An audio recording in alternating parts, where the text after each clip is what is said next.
Okay.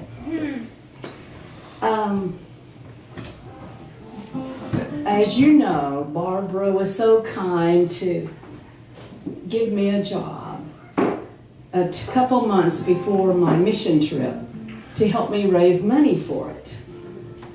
And so I was real excited because, having that provision. And the church helped Jim, so we were on our way. But and before we went, I asked, with like all of us, we have issues at home that we deal with family and different things. And so I just kind of publicly said, I'm going to go on this trip, and I'm going to take care of God's business and let Him take care of our business.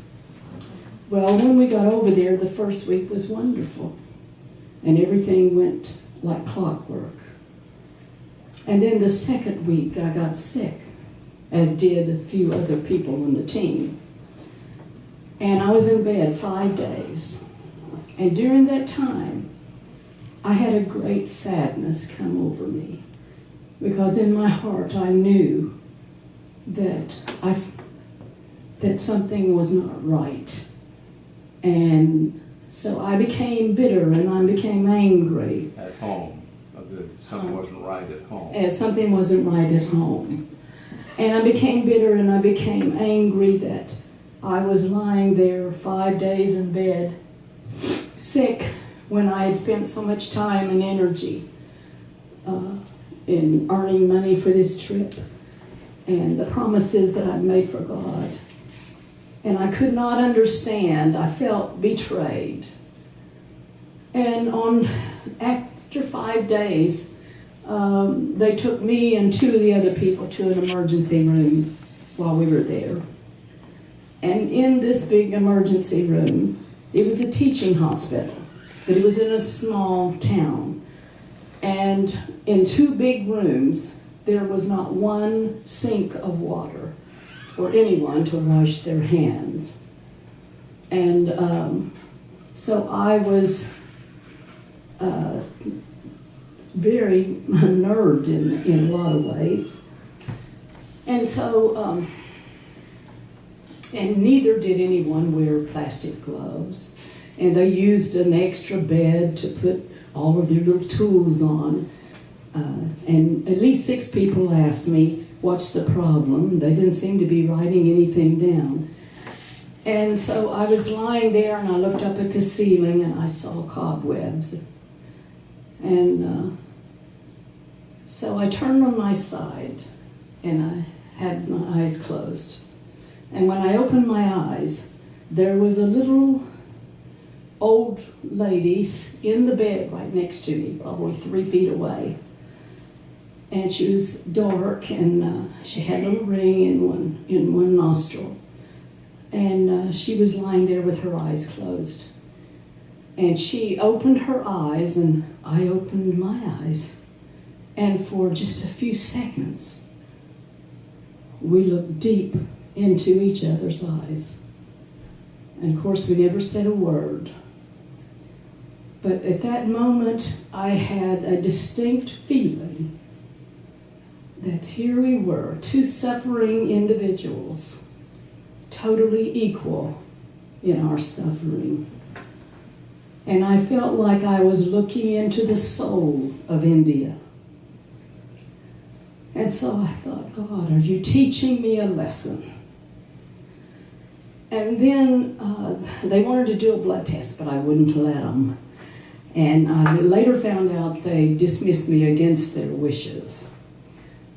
But I went home, and the next day was Sunday, and Jim and the rest of the team that could go went to church because he sang.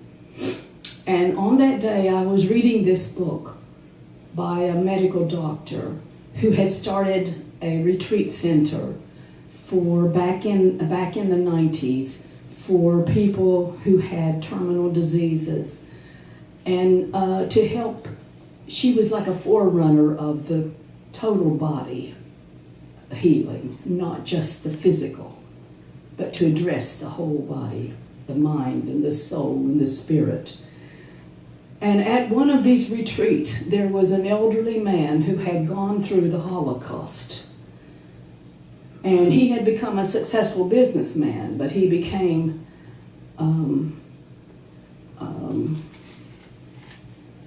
he had a terminal disease, and he came there at someone's suggestion.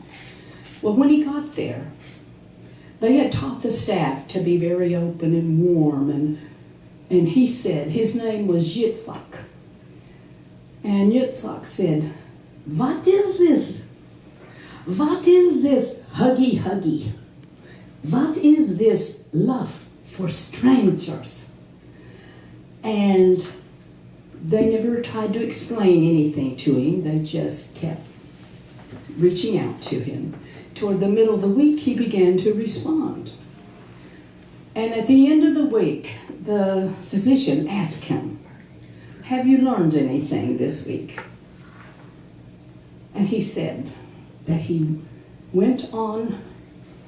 told her that he had gone on a long walk on the beach and he had a talk with God. And he said, "God, is it okay to love strangers?" And he said, God said, "Yitzhak, I did not make strangers. You made strangers."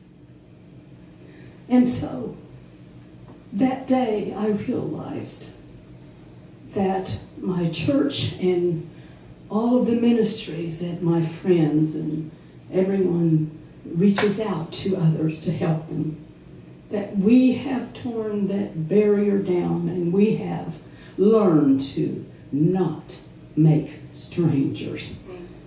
And so on that trip, during that time of privacy and reflection, I understood what the real purpose of that trip was and what God wants each of us to do with the time that we have left in this life. And that is to love one another and to not make strangers. And there are many suffering people in the world. And God still has not answered and taken care of my business yet. But at least I have hope now, and we each can have hope. And so I just wanted to share that with some of the people that I love the most, that I have not given up hope.